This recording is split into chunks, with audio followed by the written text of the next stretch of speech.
WGNY Newburgh, WJGK HD2 Newburgh Middletown, WGNY 1220 94.5, News Talk Sports.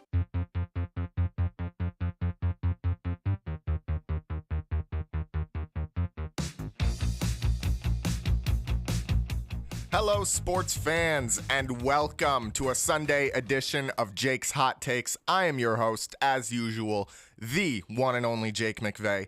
Now, you might be asking yourself, Jake, where's the guest for today?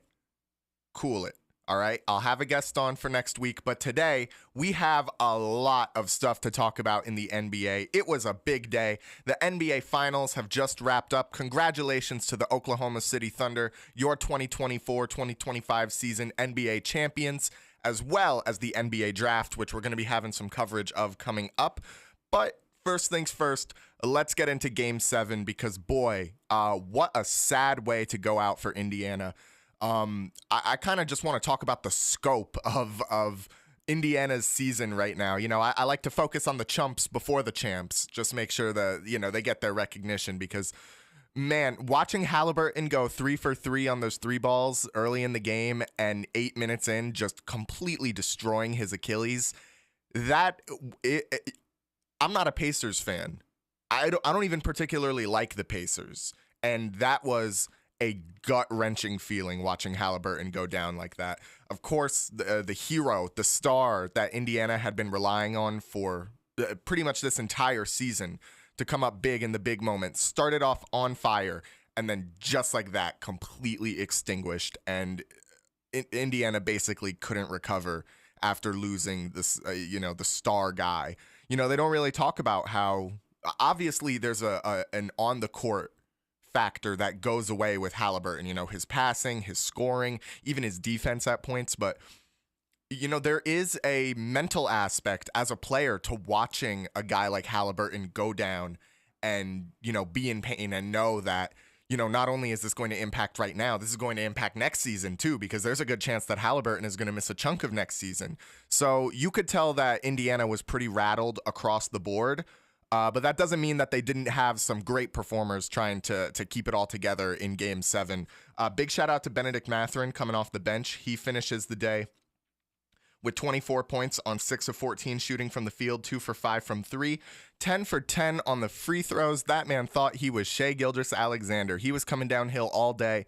And really, OKC's only solution was to foul him, and he certainly punished them for that. So, the defense left a lot to be desired out of Mathurin, but man, what a performance for a guy to come off the bench. You know, he was a guy that Indiana was missing for last year's playoff run, and Indiana fans said that, he would have been big. He would have came up big. We had Mathurin. We would have made it to the finals. And I kind of laughed them off throughout the season as they were saying that. But you know what? This guy Mathurin, he's the real deal. You gotta give him credit where credit's due. I can't say that the Pacers would have made the finals last year because we'll never know. They didn't, but he certainly does play a big role coming off the bench. He's a big, important piece for them. Pascal Siakam putting up pretty much the most average Pascal Siakam game, except he couldn't rebound to save his life. Siakam finishes the day on 16 points, 5 of 13 shooting from the field, 2 for 5 from 3. Overall, it was a pretty rough 3-point shooting day for everybody, except for Halliburton, again, who went 3 for 4 in the first 8 minutes of the game before his injury. It probably would have been a legacy game had Halliburton managed to, keep himself intact. But that's neither here nor there. Another big performer coming off the bench was TJ McConnell. He finishes the day with 16 points on 8 of 13 from the field, 6 rebounds and 3 assists. He was pretty much the only other guy out there able to do anything. TJ McConnell has proven his worth to the entire league throughout this finals run for the Pacers. They have relied on him heavily, both on the offensive and the defensive side. He's very shifty. He can get downhill. He's good around the rim despite his size. So, he finished off the series in a big way. But, for the most part, there were a lot of guys who just could not, whether it was the mental impact of the Halliburton injury, whether they just genuinely were not there to play, I'm not exactly sure. But what I can say is that These guys absolutely did not perform. So we're going to give a few dishonorable mentions right now to Aaron Nesmith, who went 1 for 5 from the field, 1 for 5 from 3 points. Miles Turner, of course, very quiet game. Not a lot of volume for Turner. I mean, he shot 50% from the field, but he didn't have the defensive impact that he usually had, and I think that really did do a lot to kind of cripple Indiana down the stretch, because usually down the stretch, it's like the longer the game goes on, the better Turner looks. So I think the fact that Turner just wasn't able to really pick up the pace defensively down the stretch. That being said, Indiana was not even close down the stretch. After the Halliburton injury, OKC basically ran away with this game and did not look back. So, you know, it did end with OKC kind of just laying the boom on Indiana. And you know what? It's a little disingenuous for me to say that OKC, after the Halliburton injury, Indiana held in there for a little bit. They held in there for about a quarter, and then things really started falling apart for them. And part of that was just because nobody on Indiana seemed to know how to play defense. I mean, Nesmith played about his average caliber of defense. Andrew Nembhard just did not look like himself. He was a guy that, really seemed to have gotten rattled by the whole situation. He finishes the day with 15 points on 4 of 10 shooting from the field, 2 for 3 from 3, and basically nothing else of significance. Didn't have a block, didn't have a steal, pretty low defensive rating. Just wasn't a great performance out of Andrew Nembhard. And I'm sure a lot of these guys wish that they could take this game back, especially Obi Toppin, who played 21 minutes and scored 0 points. Showing us his Knicks self, Obi Toppin was. Awful performance out of a guy that they really needed to step up in a major way. And he went out sad. That's the long and short of it. He got 21 minutes. He shot the ball 4 times. He shot it 3 times from 3. He wasn't getting into his usual groove, coming downhill, playing with that physicality that we've seen him play with. So I don't think it's any surprise, looking at his shot chart, why he didn't score any points. He was doing something that, playing from behind, you need those 3-pointers, but, guys don't realize the necessity of that just efficient shot to get points on the board, especially when you're down like that. You can't just shoot threes and expect them all to fall. So that's enough for the chumps. Let's talk about the champs. The Oklahoma City Thunder had an incredibly tight game. They kept the ball moving on pretty much every possession. They did a really great job drawing Indiana into a position where they would have a great look to score.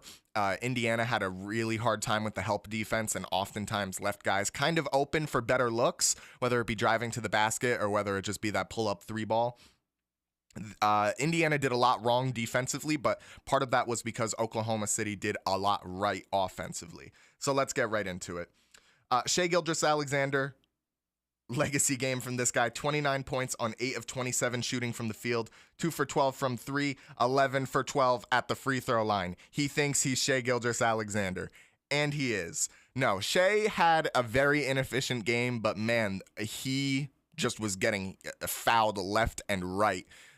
Shai is a guy that has always thrived when he's driving to the basket, and Indiana, who usually did a pretty good job of shutting him down, allowing Shai to initiate the contact, trying to draw the foul, and just kind of hoping that the refs are going to be able to see that, get a good look at that clearly, and see that Shai was the one initiating the contact. No, Indiana was initiating all of the contact.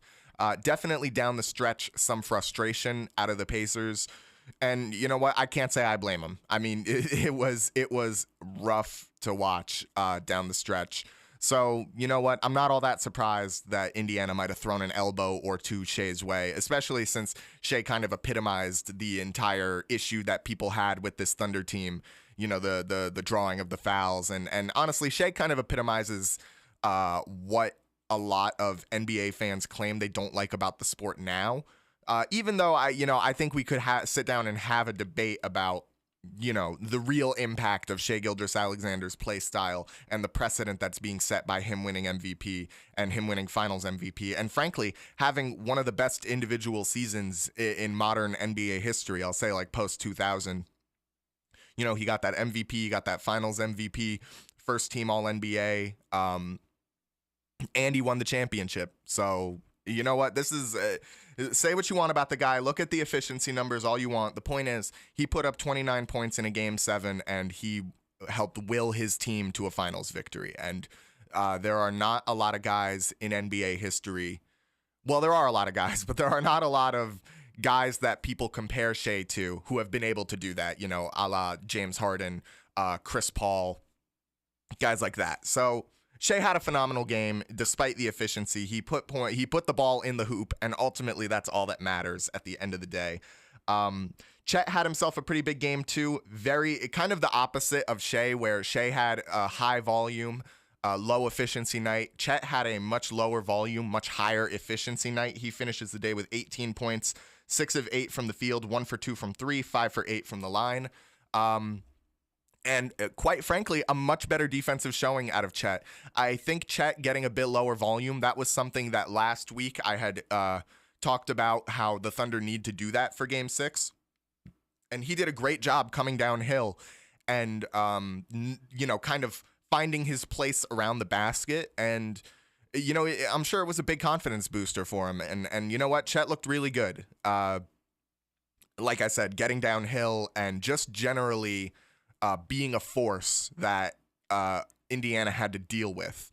And I know that sounds kind of silly to say. It's like, oh, he's just a force. But ultimately, if Chet is someone that Indiana has to pay attention to, then, it opens the door for guys like Shea to, come downhill and try and get to his spot in the mid-range and around the basket.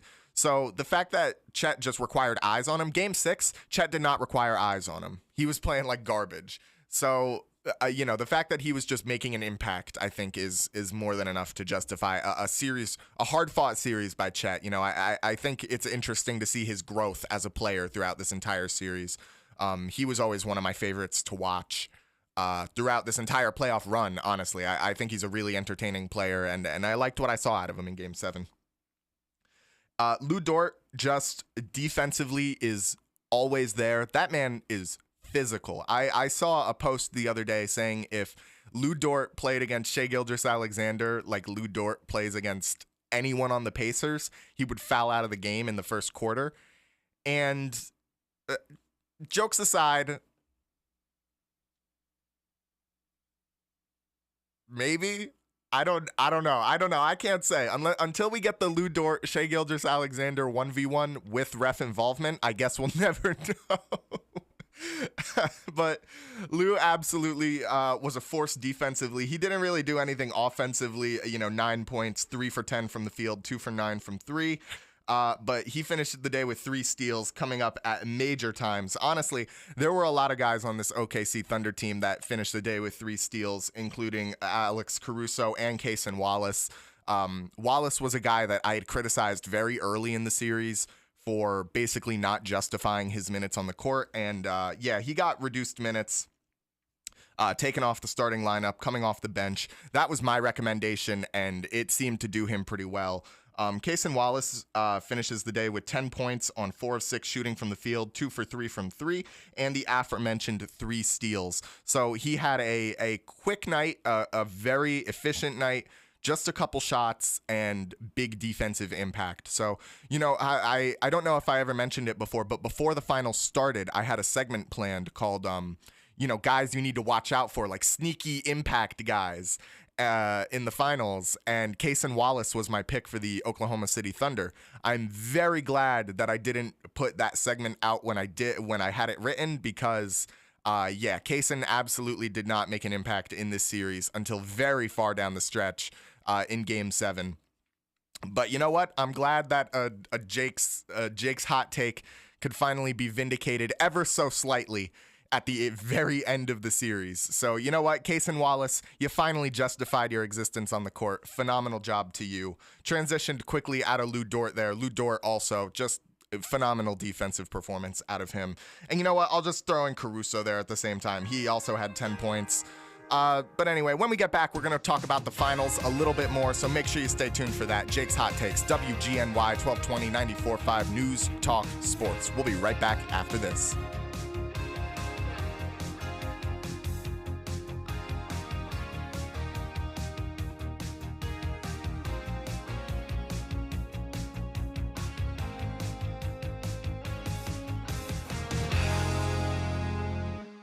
Thinking about remodeling your kitchen or bath?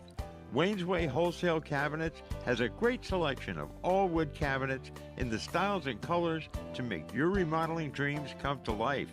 Go to wayneswaycabinets.com for more info. Wayne's Way Cabinets, 1829 South Road, Wappingers Falls. Call 845-280-0880. Stop by and talk to Wayne today. You'll be glad you did.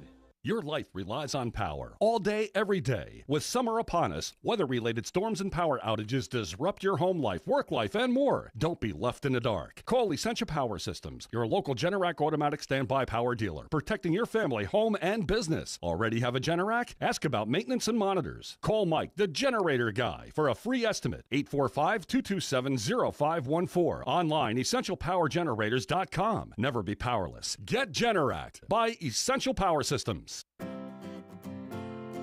Michael's Appliances presents Ask Andy, the appliance expert. Andy, what's the average amount of time for clothes to dry? We've had customers call us up and they're timing their dryer, drying one shirt, and they can't understand why it takes an hour and a half for that one shirt to dry.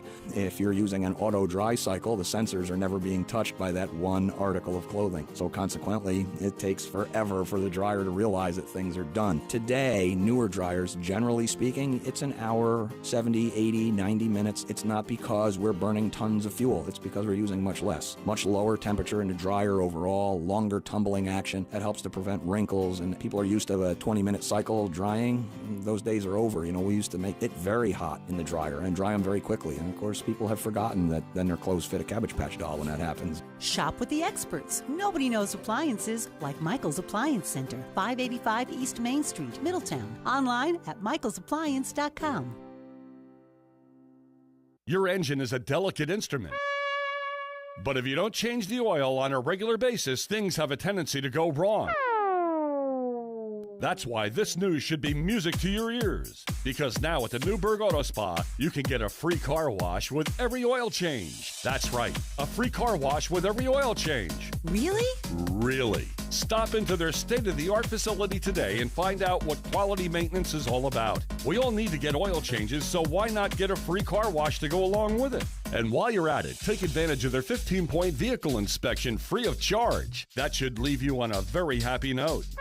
Newburgh Auto Spa, located at 86 Route 17K in Newburgh. For more information, call 845-567-0009, 845-567-0009, or go online to newburghautospa.com. That's newburghautospa.com. Newburgh Auto Spa. Quick, convenient, clean.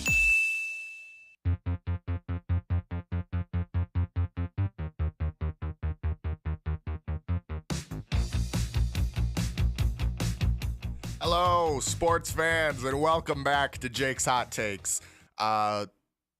Let's talk about asterisks on finals. I'm sure if you've been engaged in the NBA community recently with the advent of Oklahoma City winning the finals this year, I am sure you have seen the phrase asterisk finals thrown around.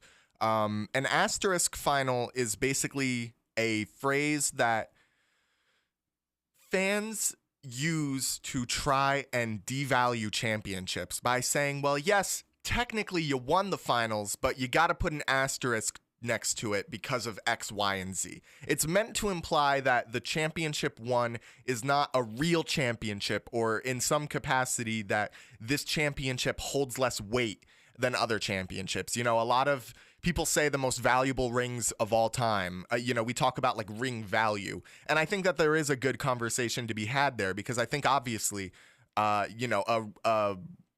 situation like Dirk Nowitzki's 2011 Mavericks, or the 2016 LeBron Cavs, or the 2019 Kawhi Raptors.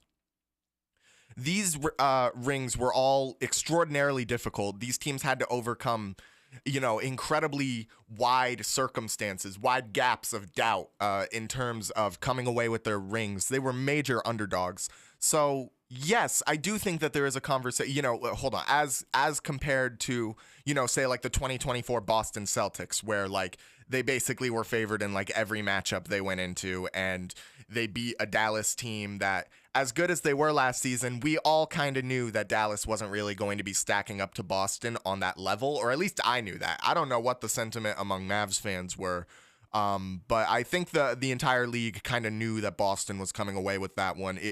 They didn't really need to. It wasn't like a David versus Goliath story like the way that the 2011 Mavericks or the 2016 Cavs or the 2019 Raptors were. And I'm taking those examples just because they're like the most recent. They just flow off the brain easily.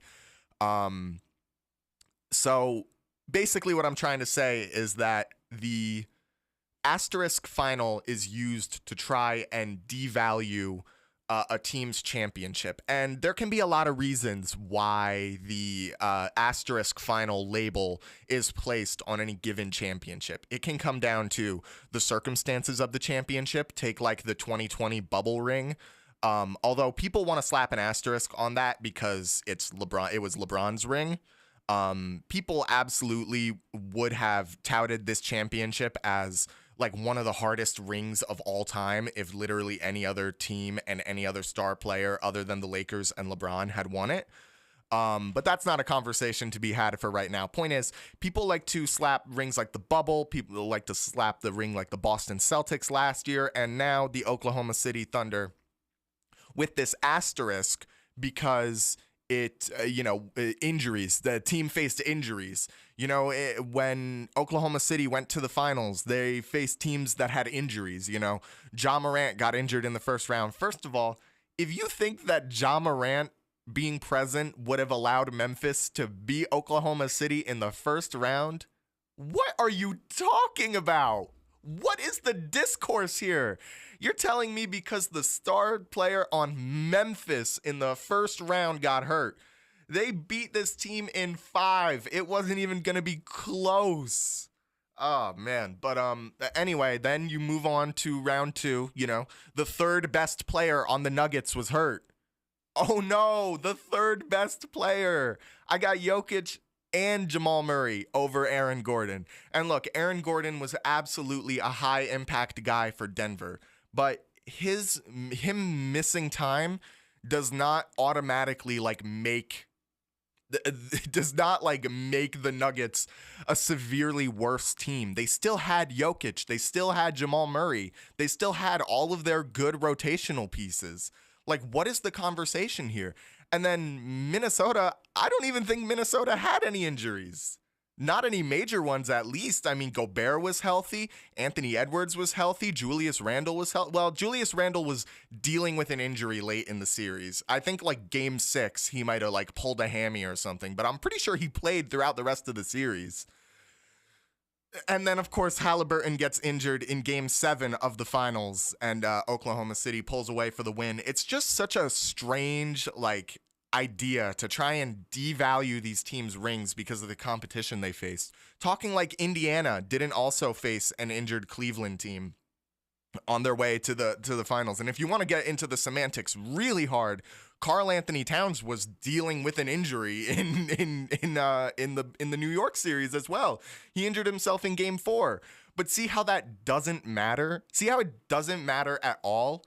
It's such a baffling concept to me that as soon as and it's not even like this is just contained to NBA Twitter or Reddit discourse.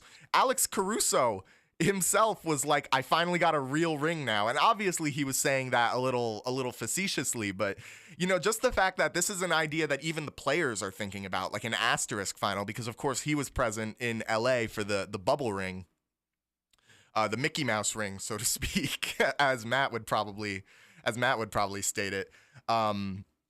So Caruso, is just, it's symptomatic of the larger discourse. And I always thought that this discourse was completely ridiculous. The Oklahoma City Thunder won the finals because they had guys that they could avoid getting injured.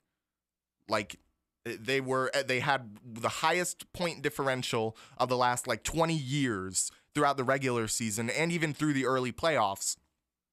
They had the MVP. They had an all-star roster around it with Chet and J-Dub and great support pieces like Hartenstein and Caruso. Like, why can't we just accept that this was the best team in the league? Everyone talked about how they were the best team in the league for the entire year. Then they win the championship and everyone says, well, they shouldn't have actually won the championship. Get real. Get real, NBA. All right. Let's talk about the state of the East next season, because this is an interesting conversation to be had. I never want to make it seem like I am happy that players on the other team have gotten injured. Injuries are my least favorite thing across all of sports because, I've said it in the past. It's like when a guy gets injured, you are now beating a team that is not at their full capacity. And that doesn't devalue the win because obviously, guys on the Knicks could get injured and there's so many things that could possibly happen. But when I say that the Knicks are in a great position to win the East next season because of the Tatum and the Haliburton injuries, I'm not saying it like Haliburton and Tatum getting injured is a good thing. I'm just looking at the situation through the lens of a Knicks fan. Without Jason Tatum for the Celtics and Tyrese Haliburton for the Pacers, both of these teams who were very strong competitors in the East throughout the entire year, both of these teams are going to be severely worse than they were last year. The only team other than New York that made it to the conference semifinals that's coming back with a relatively put together roster is Cleveland. And when it comes to Cleveland, I just don't think Cleveland has enough gel as a roster. They don't seem to work together as well as teams like Boston and Indiana and New York, I would say. There are a lot of issues with the Cleveland roster that, might get addressed throughout the offseason in free agency. But the point is, New York is in a prime position right now to run away with the East and potentially make a finals run next year.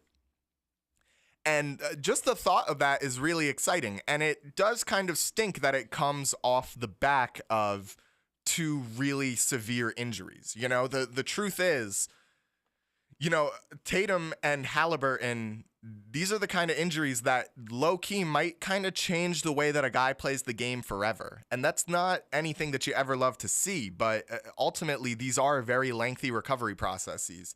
And, this could age terribly. This segment could age terribly where all of a sudden a report comes out that the Haliburton injury wasn't as bad as we thought it was. And now Tyrese Haliburton is, going to get surgery in the offseason and the recovery time is going to be 6 months and he's going to be good to play, early into next season. But those reports haven't come out yet. And from what I've seen, the Pacers are preparing for a potential, lengthy Haliburton recovery. So all I'm seeing is that the Knicks not only have a shot at the finals, they also have a shot at getting first in the conference.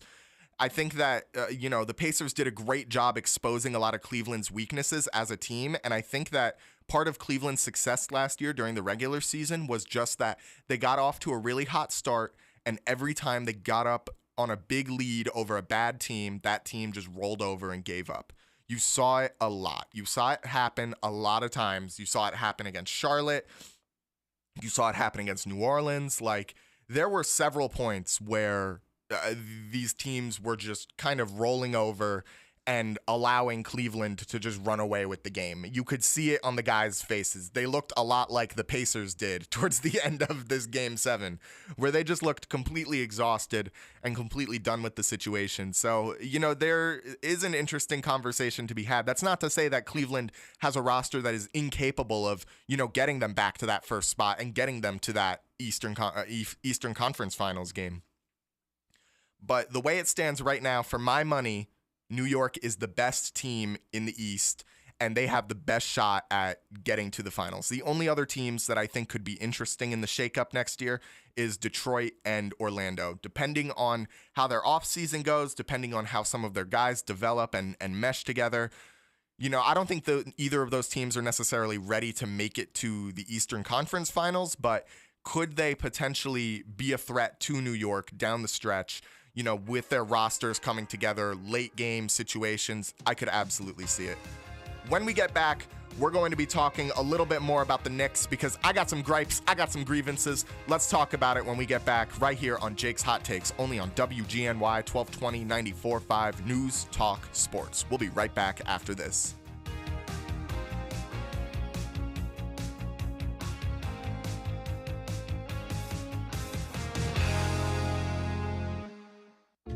Hello, I'm Mark Guido. Thank you for making Frank Guido's Little Italy the #1 location for all of your special occasions. From an intimate family gathering to a festive affair for up to 100 guests, Little Italy is the place to go. We are experienced, professional, and affordable.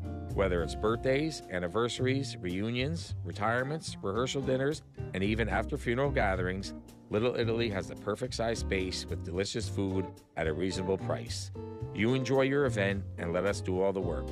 Call Marie at 845-340-1682 or visit us online at frankguidoslittleitaly.com. Call Marie at 845-340-1682 or visit us online at frankguidoslittleitaly.com. Little Italy has the perfect size space with delicious food at a reasonable price. You will be glad you did. And remember, as always, come celebrate on the day of your birthday and get up to a $25 value on us. Michael's Appliances presents Ask Andy, the appliance expert. Andy, is it bad to use fabric softener sheets? More often than not, a fabric softener sheet helps keep the static down in your dryer. Most newer dryers, the lint screen is so fine that the oils in the fabric softener sheet actually plug up your lint screen. Reduces efficiency, causes overheating, causes the machine to kick off on high limit. So sometimes what you really want to do is not use dryer sheets. Use the same dryer sheet 2 or 3 times. Fabric softener in a washer is the better way to go. Most people don't realize that all the lint in your dryer actually comes from your washing machine. It's the agitating action that causes a problem where the clothing is scrubbing together and you end up with all the little pilling. And a fabric softener actually will help lessen the pilling if it's in the washing machine. Shop with the experts. Nobody knows appliances like Michael's Appliance Center, 585 East Main Street, Middletown. Online at michaelsappliance.com. I'm still going for it, even with higher stroke risk from atrial fibrillation, an irregular heartbeat not caused by a heart valve problem. Over a 3-year study, Eliquis apixaban tablets reduced stroke risk better than warfarin, and over 97% of Eliquis patients did not experience a stroke. A first stroke occurred in 2.9% of warfarin patients versus 2.3% of Eliquis patients. Don't stop taking prescription Eliquis without asking your doctor. It may increase your stroke risk. Eliquis can cause serious and in rare cases fatal bleeding. Don't take Eliquis if you have an artificial heart valve, abnormal bleeding, or antiphospholipid syndrome. While taking, you may bruise more easily or take longer for bleeding to stop. A spinal injection while on Eliquis increases risk of blood clots, which may cause paralysis, the inability to move. Get medical help right away for unexpected bleeding, unusual bruising, or tingling, numbness, or muscle weakness. Medications such as aspirin products, NSAIDs, SSRIs, SNRIs, and blood thinners may increase bleeding risk. Tell your doctor about all planned medical or dental procedures. Learn more at Eliquis.com or call 1-855-ELIQUIS.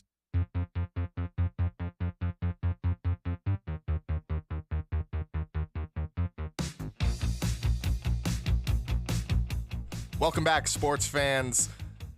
The Knicks have a serious problem that I think need to be addressed right now. And I'm addressing it right now. So sit down, buckle your seatbelts, put your car in drive. I don't know. Let's start, because honestly, I'm kind of frustrated about this. And when I'm angry, it's hard to make jokes because the anger just takes hold in my brain.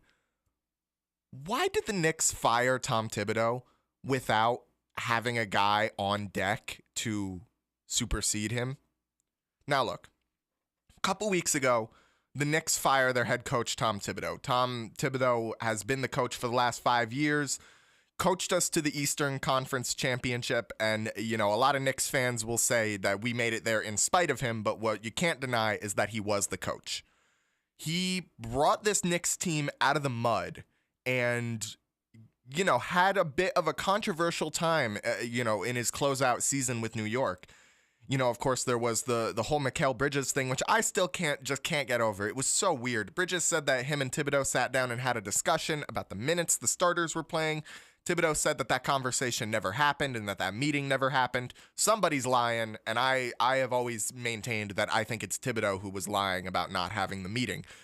So just a really confusing situation that concludes with Thibodeau being fired by the Knicks.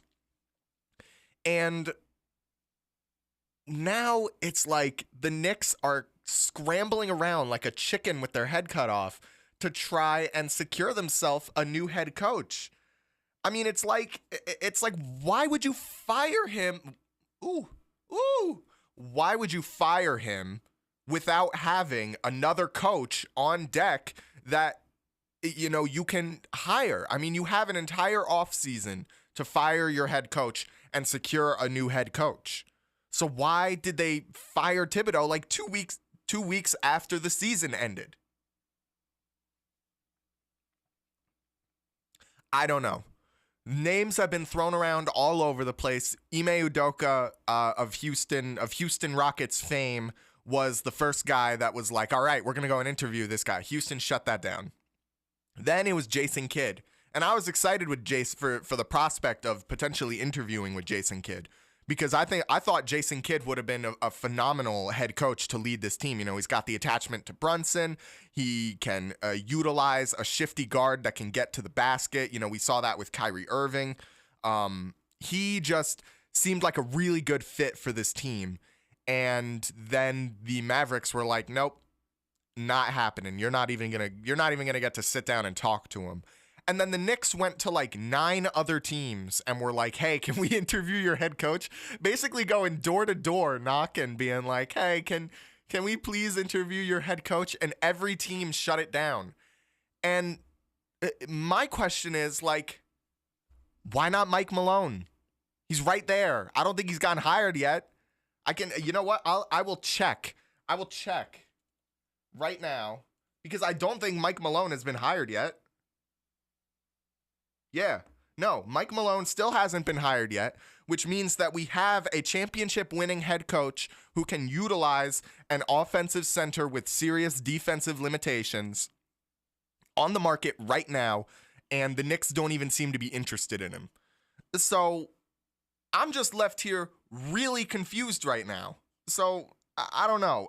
I'm frustrated because it seems like New York did not have a plan going into this firing. They did not seem to have a candidate in mind when Thibodeau was fired. And I don't even know if I just made this comparison, but if I didn't, I need to get this line out. It's like if you quit your old job before you found a new job. Anybody who's gone into employment, who's been looking for a job, knows that you don't quit your old job until you have a new job secured. And the Knicks don't even, and you know what? Speaking of employment, the Knicks just have no idea what's going on with that. And it's clear that the Knicks do not have a plan right now. And now, all of a sudden, new names are just popping up all over the place, like James Borrego, assistant coach from New Orleans. He won 2 championships as an assistant coach, I believe in 2005 and 2007 with San Antonio. I think that's right. But ultimately, this guy has never been an NBA head coach. And quite frankly, I want a coach that I am confident can take us to a championship. And as exciting of a prospect as James Borrego might be, I mean, he has a lot of winning experience. But ultimately, I don't think I feel comfortable asking him to lead this team to a championship. So just a whole situation that I feel like could have been avoided with a little more preparation on New York's side. I'm very frustrated with the organization right now and the handling of this whole Thibodeau situation. Who knows? Maybe in 10 years a documentary will come out and it'll come out that, Thibodeau was beating his players, just really like laying into them, just a horrible coach, and he needed to go as soon as the season ended. And if so, I'll make a segment about it. But until then, I will continue to criticize this Knicks organization for this apparently very baffling move to fire Thibodeau without even having anybody on deck as the replacement, leaving them to scramble and look a little foolish as an organization. And yes, the Knicks are no strangers to looking foolish as an organization, but that is not the kind of energy that I want bringing into this offseason and this next upcoming season, which is going to be a very big season for how this Knicks roster is constructed. This is a make or break year for the Knicks, and the fact that the organization does not seem to be prepared or even kind of grasp the situation at hand frustrates me. Anyway, the NBA draft, the first round finished up a couple nights ago. Well, for me, it was actually last night. I'm recording this a couple days before its actual air date. So I actually don't know who the Knicks have drafted yet, but I'm gonna go out on a limb here and I am going to make the prediction of Kobe Berea. I think it's going to be Kobe Berea. The Knicks needed two major things in this draft to address, and that was rim defense and three-point shooting. And while Kobe Berea definitely does not bring the rim defense, he absolutely does bring the three-point shooting. He's being touted as one of the best shooters in the second round.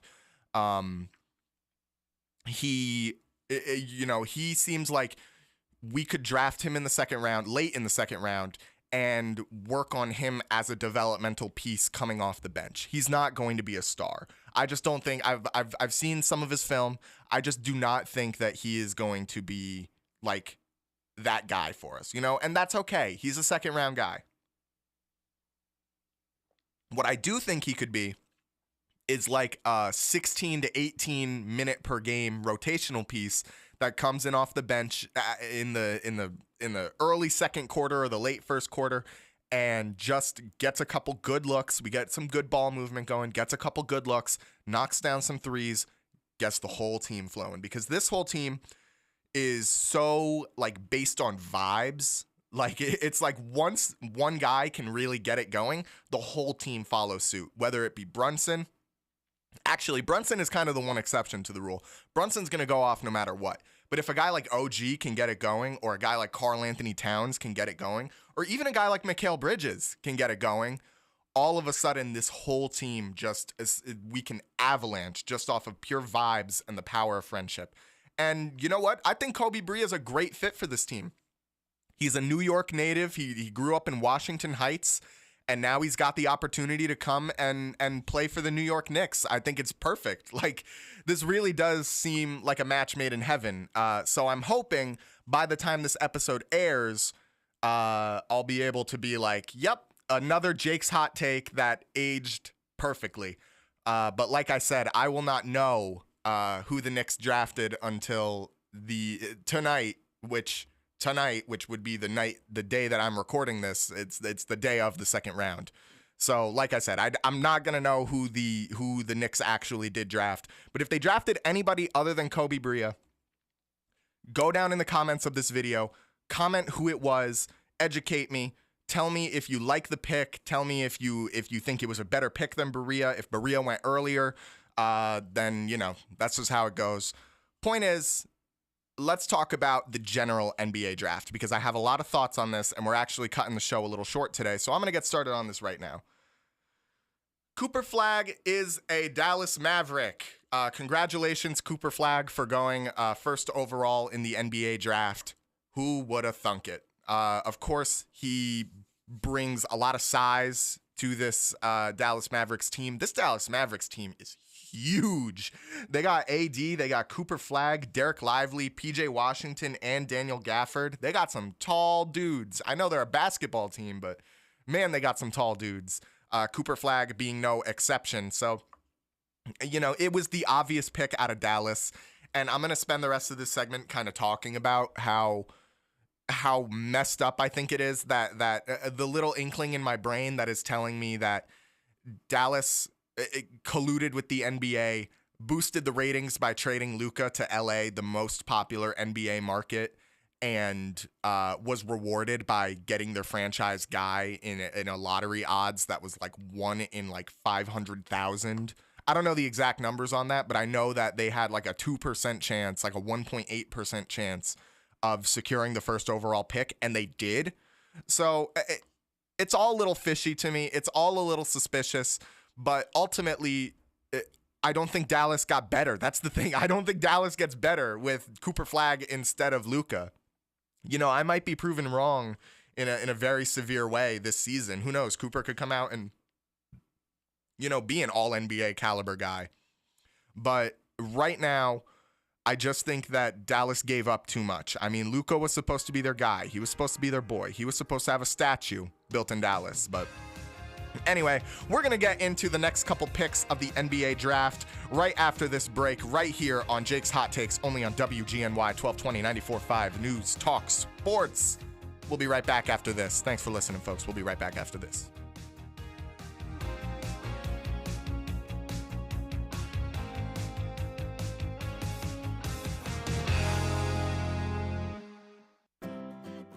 Michael's Appliances presents Ask Andy, the appliance expert. Andy, what makes my oven smell so bad when I self-clean?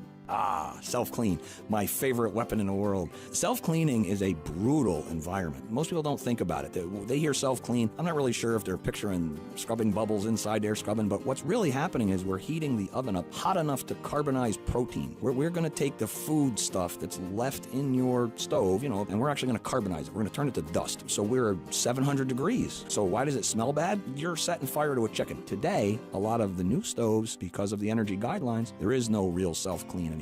They don't want those high temperatures. It's a huge waste of energy. It's very easy. You don't have to get on your hands and knees and your back doesn't hurt. You're not scrubbing the stove, but we use a ton of energy to clean the inside of that stove by heating it up. Shop with the experts. Nobody knows appliances like Michael's Appliance Center, 585 East Main Street, Middletown. Online at michaelsappliance.com.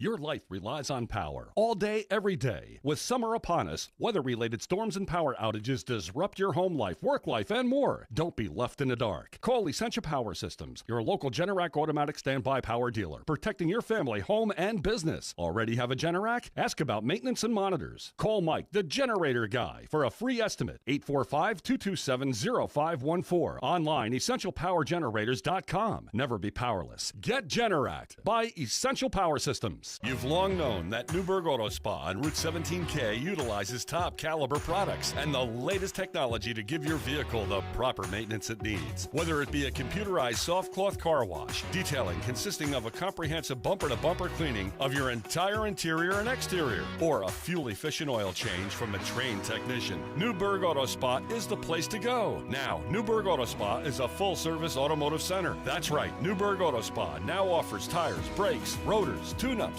alternators, and more, all with the same professionalism and quality you've become accustomed to. For a full list of automotive services offered in specials, go to NewburghAutospa.com. Whether you need a basic car wash, a quick oil change, or now more extensive automotive service, Newburgh Auto Spa is the place to go. Newburgh Auto Spa, quick, convenient, clean, located at 86 Route 17K and online at NewburghAutospa.com. Now offering a full range of automotive services. Newburgh Auto Spa, quick, convenient, clean.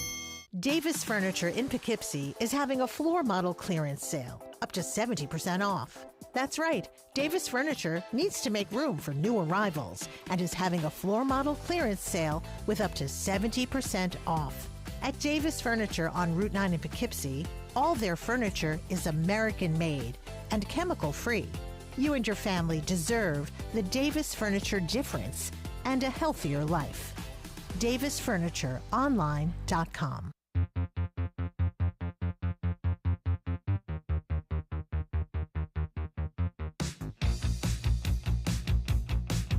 Welcome back. It's Jake's Hot Takes. Look, I don't have a lot of time, so we're going to do this draft recap a little bit on the speedy side, all right? So, as previously stated, the Dallas Mavericks selected Cooper Flagg first overall. Raise your hand if you're surprised. Now, what I want you to do is, if you're raising your hand, start watching NBA media or anything, or college basketball or anything. That way you're not so surprised about the first overall pick next year. Anyway, Dylan Harper, guard out of Rutgers, is a San Antonio Spur. This is pretty much the move that we expected San Antonio to make. I'm not surprised by this move in the slightest. He brings a lot to the table, I think, for this team. And San Antonio is putting a pretty dangerous roster together with De'Aaron Fox and Stephon Castle and now Dylan Harper. And, of course, newly monkified Victor Wembanyama. He's wearing robes and he shaved his head and he's learning inner peace. I mean, this man is going to be like a crazy basketball. I don't know. I'm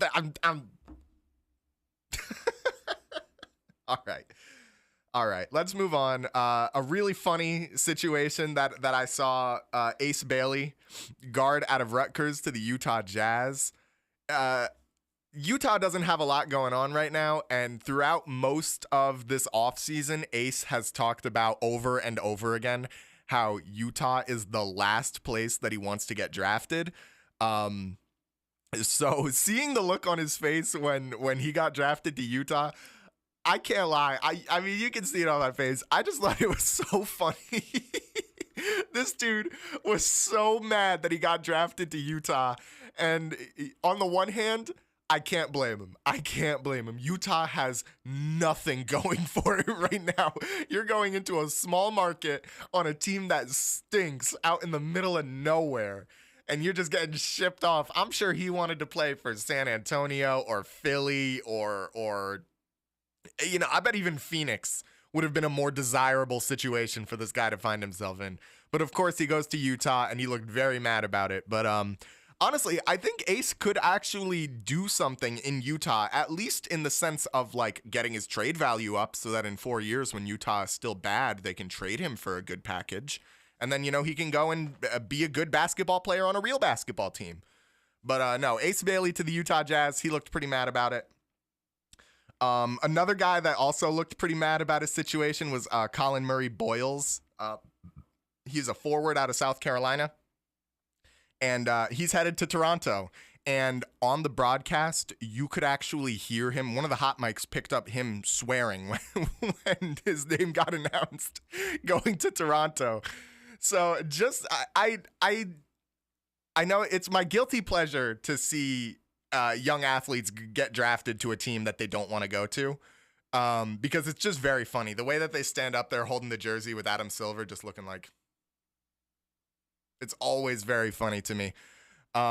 It's just a comical situation. I mean, it's not like these guys' lives aren't ruined. They're still going to the NBA, just for, a less than stellar team. I don't even know why you'd be mad. Maybe it's just because you got to move out of the United States to play for the Toronto Raptors, or at the very least, you need to, be close enough to Toronto and then just constantly have to deal with the hassle of, that comes with crossing international borders. But, it's why you're playing for the Toronto Raptors, man. Come on, lighten up a little.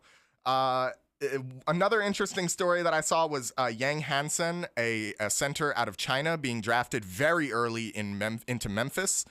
Hansen was kind of not projected to go in the first round. He was actually projected to go towards the middle of the second round, but Memphis must have seen what they liked, because they took a gamble on the young man, and now he is headed to Memphis. So this is the second year in a row that we've seen Memphis take a gamble on a center that should have gone in the second round, which is kind of strange, but they are certainly putting together a large roster, which, we've talked about, how rim protection and guys of that nature, the larger, more traditional center archetypes, how those guys are actually very important in the modern NBA ecosystem. So, you know what? I don't mind Memphis stocking up kind of like that.